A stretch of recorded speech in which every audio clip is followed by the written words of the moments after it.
Hoy, en La Nueva Derecha, resumen de la conferencia de Agustín Laje en la Feria de Buenos Aires. Idiota, generación, está pensado en términos de la desdiferenciación generacional, ya voy a ir a ello, y la palabra idiota, como anticipó Vicente, no está allí funcionando necesariamente como un insulto. Podríamos entonces asumir que le puse el título Generación Idiota para ver cuántos idiotas criticaban el libro sin haberlo leído. Y fueron bastantes, ya hay bastantes. Entonces quisiera aclarar un poquito esto. Vamos a trabajar con la palabra generación, con la palabra idiota y con la palabra adolescentrismo, con el neologismo adolescentrismo. El libro no habla sobre una generación, sino sobre la problemática generacional. La premisa es que si en el campo de la sexualidad nuestra cultura está viviendo un momento transexual, y hay que entender por momento transexual una desdiferenciación de los sexos, donde la cultura premia la emasculación en el caso del hombre y la masculinización en el caso de la mujer, y así todos nuestros referentes culturales, sobre todo de las industrias culturales, varones deben mostrarse como mujeres, funcionando como mujeres. Por ejemplo, Bad Bunny es un caso muy conocido, donde el tipo, siendo por ejemplo heterosexual, debe en el escenario besarse con otro hombre para ser tapa de una revista, donde debe salir al escenario disfrazado de mujer para ser considerado por los medios hegemónicos como el nuevo representante de una masculinidad no tóxica. O debe, por ejemplo, incrustarse pechos artificiales con Photoshop en sus videoclips para ser reconocido como un combatiente antipatriarcal. Y lo mismo podríamos decir de tantos otros personajes del mundo de la farándula, del cine, de la música, etc. Y en el caso de la mujer, vemos exactamente el proceso inverso. Cuanto menos femenina la mujer, más destacada por los dispositivos culturales, más representa ese falso empoderamiento del cual nos han hablado en los últimos años. Las mujeres ya no lloran, las mujeres facturan, por ejemplo. Es un ejemplo en boga. Es un ejemplo en boga. Empoderarse es, por ejemplo, ejercer la violencia en el espacio público. Lanzar una bomba molotov contra una iglesia, atacar un edificio público, un comercio, una casa de familia, todo eso se convierte en un signo de empoderamiento, en este caso femenino. Hay una desdiferenciación entre los sexos, hay una especie de transexualismo cultural. Pero el libro no es sobre ideología de género, para eso estuvo el libro negro de la Nueva Izquierda. Si bien el tema va y viene constantemente porque es la marca de nuestros tiempos. El libro va sobre el problema generacional. Y así como en el dominio de lo sexual vivimos ese momento transexual que les estaba mencionando, en el dominio etario, en el problema de las edades, de las generaciones, vivimos un momento transgeneracional. Y en ese sentido el libro va a contrapelo de todo lo que se ha dicho al respecto en los últimos años, donde nos desesperamos por establecer categorías perfectamente delimitadas para separar a las generaciones con distintas letras o con nombres rimbombantes. La generación X, la generación Z, la generación de los baby boomers, la generación silenciosa, etc. No, el libro dice otra cosa. La idea es inversa, es cuidado, porque existen presiones culturales que provocan una desdiferenciación entre las generaciones. Y así vemos, por ejemplo, a adultos desesperados por parecer adolescentes. Y así vemos, a la inversa, niños que antes de tiempo viven una vida adolescente. Hay una especie de amontonamiento generacional en un estadio adolescéntrico de la cultura. Vemos adultos bailando por TikTok, vemos adultos que creen que sus hijos son sus gatos, sus perros, vemos a niños sometidos a un régimen sexual desde la más tierna infancia. Una obsesión por el sexo de los niños marca el sistema educativo occidental hoy,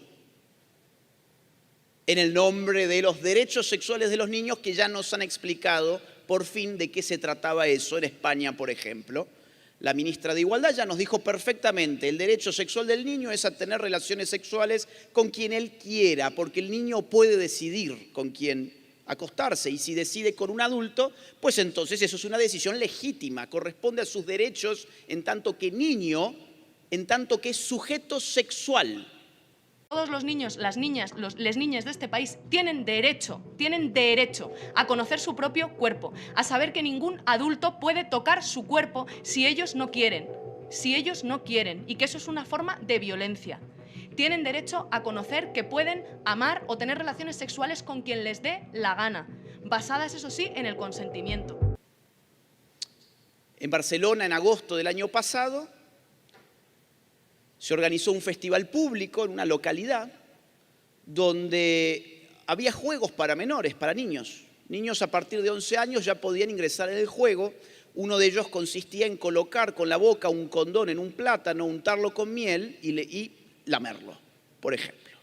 Otro de los juegos consistía en colocarse un almohadón entre dos niños al medio y practicar poses del Kama Sutra, y el primero que se le cayera el almohadón perdía.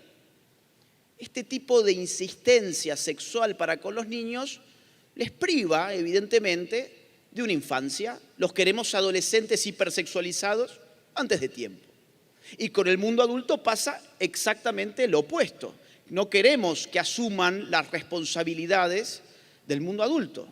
Responsabilidades que estaban en la mira, por ejemplo, de los ilustrados.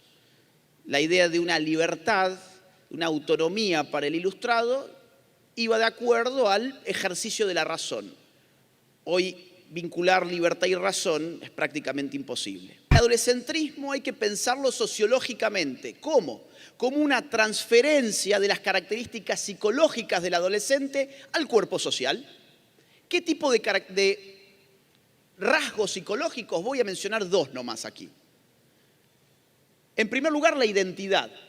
Erik Erikson, un psicólogo muy celebrado de Norteamérica que se dedicaba, entre otras cosas, a estudiar psicológicamente la adolescencia, definía la adolescencia como un momento de la vida donde el individuo no puede definir su yo.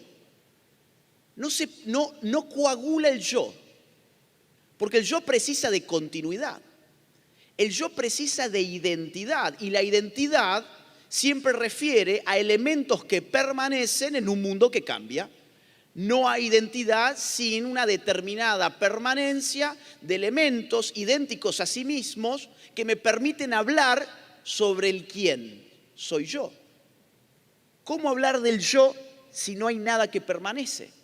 El problema del adolescente, por lo tanto, es que su yo va a los tumbos. Y esto lo podemos ejemplificar bien con un caso que, hipotético, pero que va a ilustrar el punto. El adolescente hoy puede ser hippie, mañana se convierte en heavy metal, pasado mañana es hipster, y no sé, y en 5 días se hace militante feminista. Claro, todavía no puede responder quién es.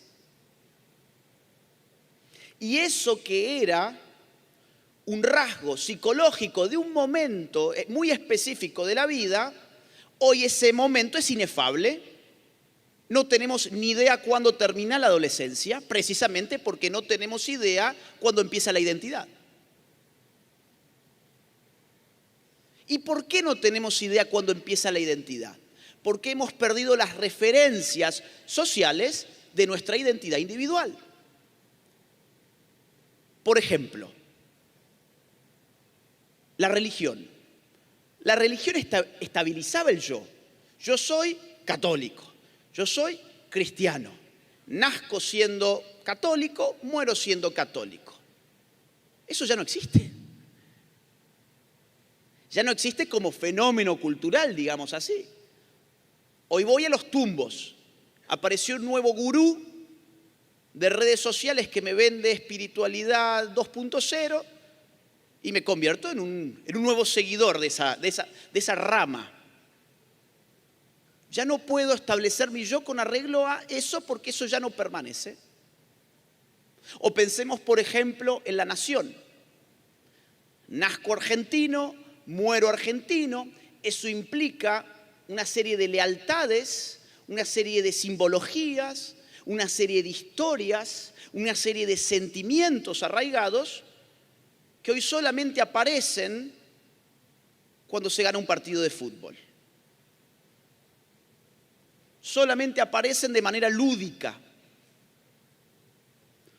Hoy nadie sabe de qué van las fechas patrias. Solamente se sabe que es un muy buen día porque no vas a trabajar. Y es precisamente porque se pierde esa referencia nacional como parte de la identidad que estamos dispuestos a aceptar que banderas multicolor sean elevadas a la misma altura del pabellón nacional. Si no hubiésemos perdido ese respeto, pues de ninguna forma permitiríamos aquello.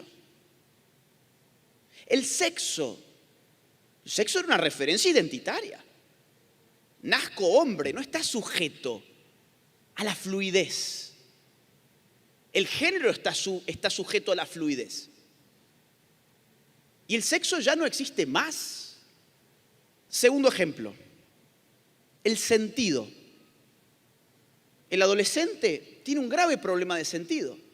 Si entendemos el sentido como una narrativa coherente que logra articular biográficamente el pasado de un individuo con su presente y su presente con proyecciones de futuro en torno a determinados valores. Mi vida adquiere sentido cuando miro hacia atrás y la puedo narrar coherentemente y puedo dar cuenta de ciertos valores.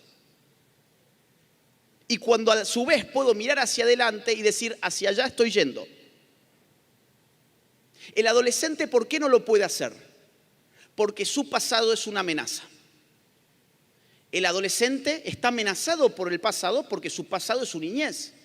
Y el adolescente está muy ansioso por el hecho de que todavía en cierta medida lo consideran un niño, porque no llega a ser adulto. Por eso habrán visto ustedes cómo se ponen los adolescentes cuando se les muestra una foto de ellos siendo niños. No les gusta verse niños.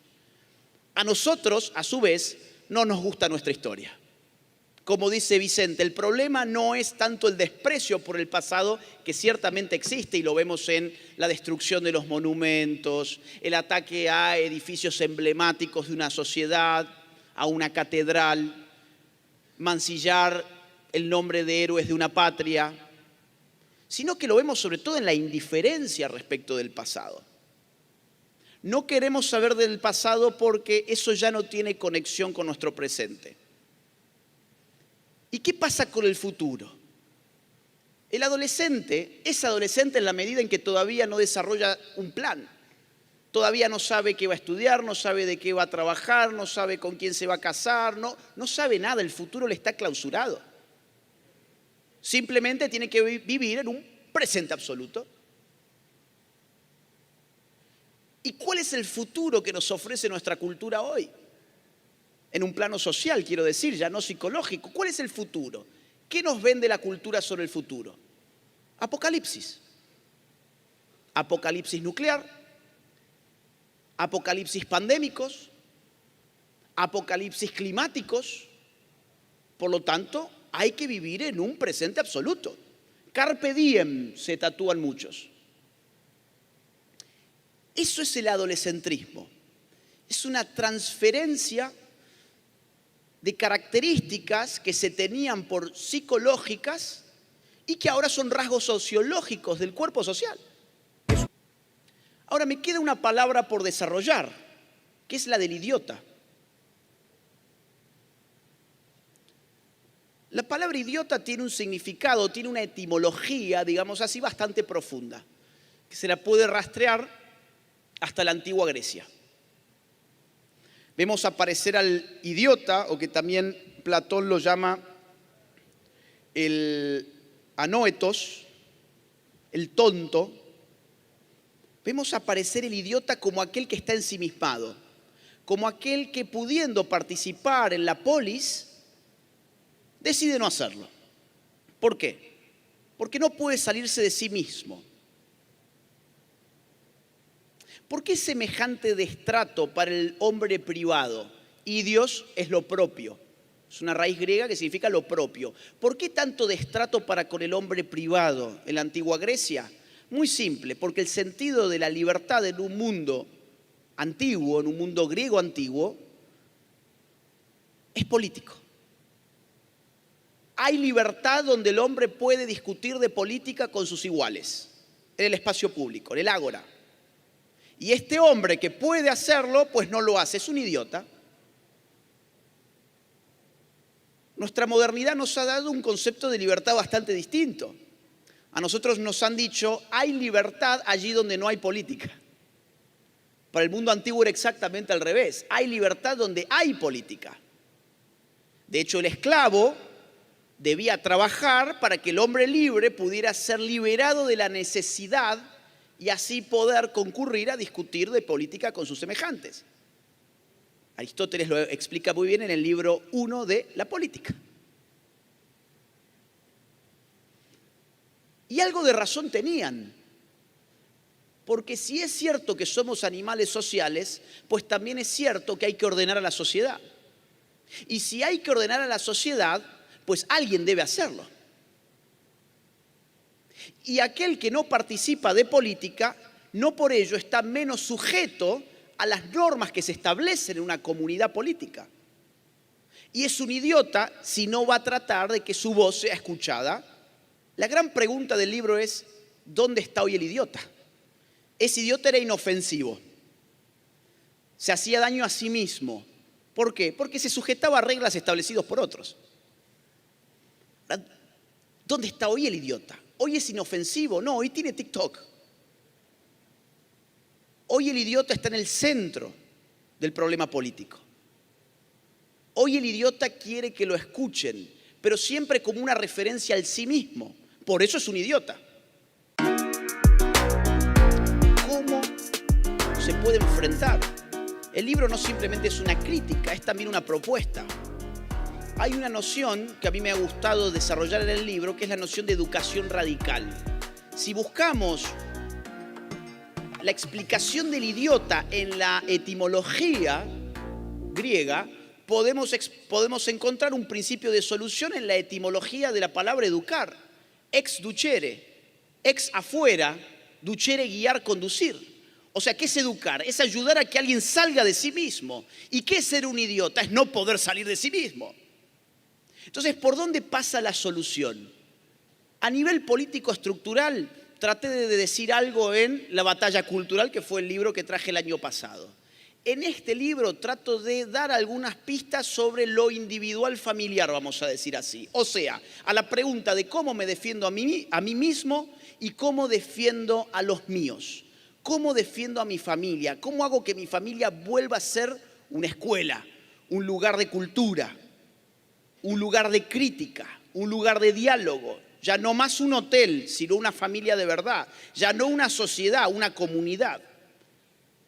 Y la variable de la educación es central para el libro, pero no como educación pensada como una especie de operación para adquirir un mejor empleo o un mejor salario, que es como hemos reducido la educación en Occidente desde la segunda mitad del siglo XX hasta nuestros días. ¿Para qué me educo? Y bueno, me educo para que el bolsillo crezca. Hemos perdido de vista la profundidad de lo que significaba educarse desde Platón hasta el siglo XVIII-XIX. Educarse era operar sobre el alma, no sobre el bolsillo. Si logramos recuperar eso, nos vamos a dar cuenta qué importante es para el individuo y para su familia empezar a desarrollar la inteligencia en torno a otro tipo de disciplinas que no dan dinero. Saber de política sin ser politólogo, saber de historia sin ser historiador, saber de filosofía sin ser filósofo. Hoy está al alcance de todos. Nunca fue tan fácil adquirir un libro como hoy, asistir a una conferencia, ver un curso. Nunca fue tan fácil y nunca lo hemos hecho tampoco. Y por ahí pasa el principio de solución. ¿Cómo desidiotizar a los propios? Generando en la familia una escuela de educación radical. Pero esa propuesta la podrán leer en el libro. Y espero que les interese el libro, que lo disfruten y que si lo disfrutan, lo difundan. Muchas gracias a todos por venir.